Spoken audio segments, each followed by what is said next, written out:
I just got off a call with someone who has been solo traveling for quite some time, but they're not happy. They were telling me that they feel kind of stuck in this cycle of working to save, to travel, and then having to repeat the cycle over again. And I completely resonate because I was in that position as well. And I see so many people in the same pattern, and it's almost like a vicious cycle where you come back home or you go back to wherever your base is, work at a job that you don't really enjoy just so you can make enough money to go and travel, and then you go on these beautiful trips, you explore the world, and then you only have to return with no money, little savings, and to repeat that same cycle. It's not sustainable, and over the years I realized that you don't have to travel this way. There's so many other ways to earn an income from the place that you're traveling to, or also online, which I'll get into later in the video.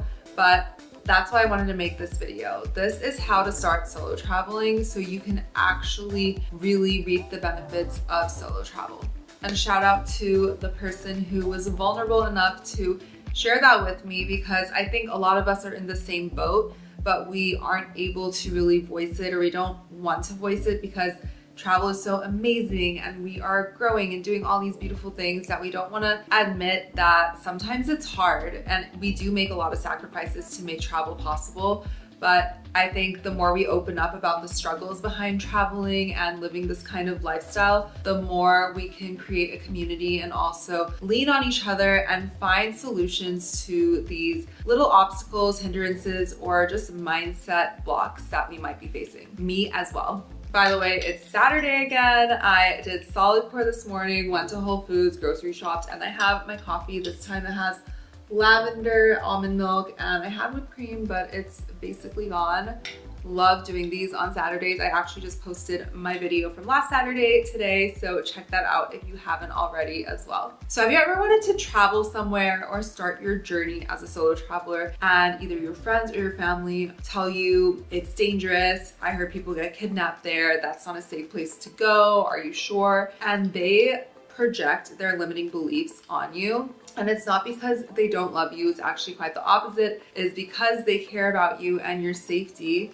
But at the end of the day, it's because they haven't been able to do it themselves, or they are scared to do it themselves, and that is projection, and I will get into that later on in this video. But it's so important to not let someone who hasn't done something tell you that you can't do it, because the only way that you will figure it out is if you actually do it, or if you learn from someone who has done it. And the chances are, if someone has already done it, someone's traveled the world, they're gonna tell you to do it as well, because they know it's possible. And you should know that it's possible because you can see other people doing it. Even though they might not be in your immediate circle or you don't know them in person, you can see people, which I love about social media these days, go on these beautiful journeys by themselves. I share so much of my travel in vlogs because I want to prove to you guys that it's possible, and that if I can do it, so can you. So I think the first part to beginning your solo travel journey is mindset, and it is overcoming that hurdle, because honestly the obstacle is you. That is a book, but it's also such a true quote. We are our own biggest enemies, and the more we tell ourselves that we can't, or not even that we can't, but we kind of shy away from what we really want in life. And I actually made a video recently on this, on how to get unstuck. But I find often, I even do this too, but instead of going after what we really want, we go after something that is just there. Like maybe we don't go on that trip to that country that we're dying to go to, but we go on a road trip, or we do something like that. And it's fine to start there, but at the end, I want you to go on that solo trip. I want you to take that huge risk, book the flight, get a job in a different country, move abroad, just start doing something that scares you. And solo travel is such a great place to start because there's so much uncertainty, there's so much unknown, but at the end of the day, you're going to explore different cultures, you're going to meet new people, you're going to explore more about yourself and what your capabilities are. I think travel is the best way to learn and gain knowledge, better than any college education that you can get. And when you pair the life experiences that you get from travel with your education, with whatever you studied, and also the culture and background that you come from, you start to pick and choose what you love about every part of it, and that becomes who you are. And it's such a beautiful evolution to kind of see within yourself, because it's not tangible. You can't see the way that you grow, but you can feel it. And that's why so many people say when they come back from a really long solo trip, or they're a different person and they can't relate to the people that they grew up around, it's reverse culture shock. And I think it's so true. And I have other content on how to deal with that, and I can make even more, because it's hard to assimilate back once you've grown so much and the people around you haven't. Sometimes they do, but sometimes they don't. And either way, you have to be detached from that, but focus on yourself. But definitely overcoming your mindset and limiting beliefs, but also the mindset and limiting beliefs of those around you. Try to surround yourself with people who think big, who have traveled, who tell you you can do something, and minimize the voices of those people who say that you can't. And focus on the good and focus on where you're going and not what's pulling you back. And I think that is the first step to really being able to solo travel. The second thing is booking your travel, taking the plunge, ripping the band-aid off, whatever you want to call it, and figuring out your travel style, because there are so many different travel styles and I've done them all. I started traveling when I was a baby. I grew up all over the world. I'm a third culture kid, so I have a unique background, but I started really solo traveling when I was in high school. I took a volunteer trip to Paraguay for a couple of months with Amigos de las Americas. It was life-changing, literally, because I would not be where I am now and have the educational background that I have if it wasn't for this trip. And in that trip, I was sleeping on a cot, mosquito net, living with a host family on a farm, no electricity, no toilets. That was a trip. But it was so good. I backpacked, I've stayed in hostels, I've stayed in 5-star luxury hotels, I've done Airbnb, I've couch surfed. I have vlogs from those days when I used to couch surf when I taught English in Spain, but what I'm trying to say is I've done all of these different travel styles, and now I know what kind of style I like, and that suits me. Test different ones out, but really understand what your goal is from this solo trip. Is it to be alone and get in touch with yourself? Is it to meet new people? Is it to really rough it and explore a different culture? Because if that's the case, maybe you want to couch surf. If you are trying to really be with yourself, maybe you want to get an Airbnb and go somewhere for an extended amount of time, especially if you are working while you're traveling, which I'm going to get into later on in this video, because I think that's the best way to solo travel. But if you need space for you to be on your laptop and think deeply and work and build your business, whatever you're doing, I think Airbnbs are the best route. But if you want to meet people, you're going by yourself, you don't like being alone yet, you haven't really gotten to that point, I think everyone eventually will like being alone and spending time with themselves. I personally love spending time alone. There are some people who don't, and I think hostels are a great place to stay in that case. For the social aspect, you can even get a private room in a hostel. And also, what is your budget? If you can't afford staying in a hotel, short-term apartment rental, whatever it is, hostels might be your best bet, especially if you're just starting out solo traveling. So get in touch with yourself there and figure out what travel style. Do you want to go somewhere for a weekend, for a quick trip, or are you trying to go somewhere for a few months to a year? Those all vary. I highly suggest moving somewhere for a few months to a year, having a base, building a little bit of a life, getting assimilated to a culture. I think that is the best way to travel. But of course, if you're just starting out, you might want to do a shorter trip. But figure out your travel style and then just book your flights. You need to, well, of course, you need to get your passport. If you don't have a passport yet, apply for that. It takes around 6 to 8 weeks, but you can get it expedited for about 5 weeks. Get your passport ASAP, figure out the visa requirements in the place that you're going, do your research, watch YouTube videos, Google the city, what's the culture like, what's the language, what's the food like, do they have Wi-Fi, what is the outlet like, do you need to take an adapter? All these little things are quite important to look into, but I have another video, which I'll discuss at the end of these exact steps to take your first solo trip, but this is more of the psychological background of solo traveling. So travel style is super important. Next, we're gonna get into how to afford it. And this is the part that I think, and I feel very strongly about this, you don't have to be stuck in that vicious cycle of going back to a job that you don't like, or just working to afford travel and then spending all your money and being caught in that vicious cycle. Like I was discussing at the beginning, there are so many ways around it. I was stuck in that cycle for a while. I was able to really understand different ways at a younger age, which I'm grateful for. I'm 27 right now, and I started digital nomading when I was around 22. First, I was working in college, saving as much as I could, traveling, travel hacking, using credit cards. I have a free credit card guide. Make use of it. It's linked below. Sign up for a credit card if you haven't already, and optimize it. Leverage that to get free points, free flights, etc. I worked at Marriott, I waited tables, I did all the things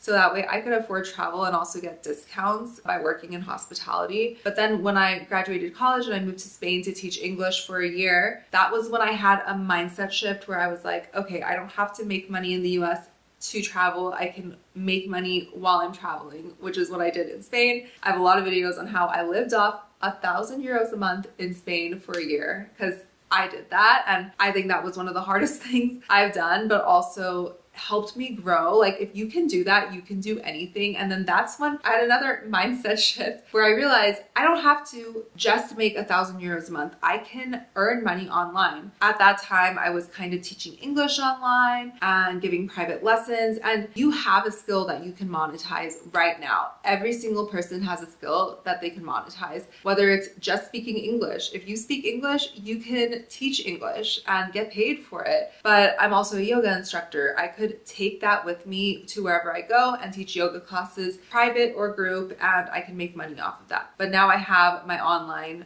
business, I sell products, I have an online job, I work at LTK, and I can take these things with me wherever I go and know that I'm earning money. And also, making passive income is so important. Investing your money so it grows while you're sleeping, and building your wealth as you go, because you don't want to get in this cycle of solo traveling and being on this kind of exhilarating ride of exploring and this and that, and then all of a sudden your long-term goals dissipate and your life passes you by, and you're like, wait, I didn't save any money, I didn't build a career, I just have all these experiences. And while that's amazing, you want to have the balance between building a beautiful life full of experiences and learning and growing, but you also want to make sure you have that career growth and security and building your life in a way that you can see what you have, you know? I actually have my course which teaches you how to do all of this, and it has a budget sheet template on how to transition your finances, how to invest your money intelligently, so that way you don't have to invest thousands every month, but even a little bit goes a long way every single month. So think about that, and think about your long-term goals weighed with your short-term goals and how you're going to balance those all out while you're on this solo travel journey.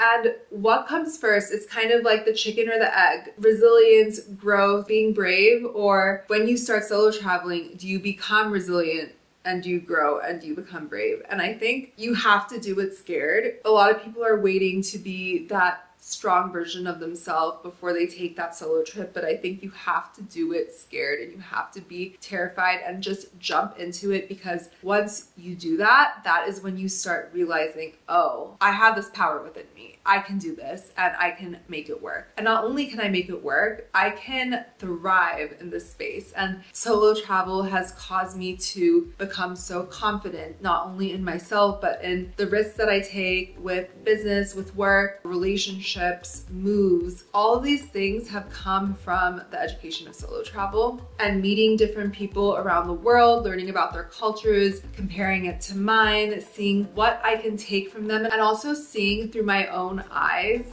what a country is like, because chances are every single country that you go to is very different than what you are told by those people, by the news, etc. Like, for example, the Middle East, my favorite place. I love the Middle East, and I think the food, the people, the culture is so welcoming and warm. And everyone that goes to the Middle East knows this, and they're fun and they're vibrant and they party and all these things, when we're so often told they're oppressed. And yes, there's certain parts of the culture that might be like that, but that is not the majority of it. I think it's so important to make your own determinations about different places and people and really witness it firsthand. And there's this quote that I made, actually, I'm gonna quote myself right now, but first you go far and then you go deep. And the reason I think this quote is very powerful is because it's kind of like The Alchemist, where you go out, you explore, you're seeing all these things, and then once you gather all these experiences, you go deep within yourself through introspection. And I think travel is just the best form of introspection, because we're seeing a mirror of ourselves in everything. Whether it's a person, a place, an experience, it's all a reflection of ourselves and how we are digesting and comprehending things. So when you meet these people, when you have these experiences in different places, you're just learning more about yourself, and you're able to apply them to yourself and to your mindset and to how you live your life and the direction that you want to go in. I would not be in the place that I am now had I not had all of those experiences. So remember that when you are solo traveling, that you are really learning more about yourself, and this is affecting you more than anyone else. That's gonna last with you forever, and it may cause you to leave some beliefs behind, shift your mentality, shift the way that you live, the foods that you eat. All of these things are gonna change, but it's gonna be for the better, and it's gonna make you feel more comfortable being alone as well. So in this video, I talked a lot about the psychology behind solo travel. If you wanna know more about the step-by-step process of planning and taking your first solo trip, because that is a whole nother thing, I have a video on it right over here, so make sure you check that out. If you have any questions, leave them below, and of course, give this video a big thumbs up if you are about to take your first solo trip, and I will see you guys in the next one. Bye.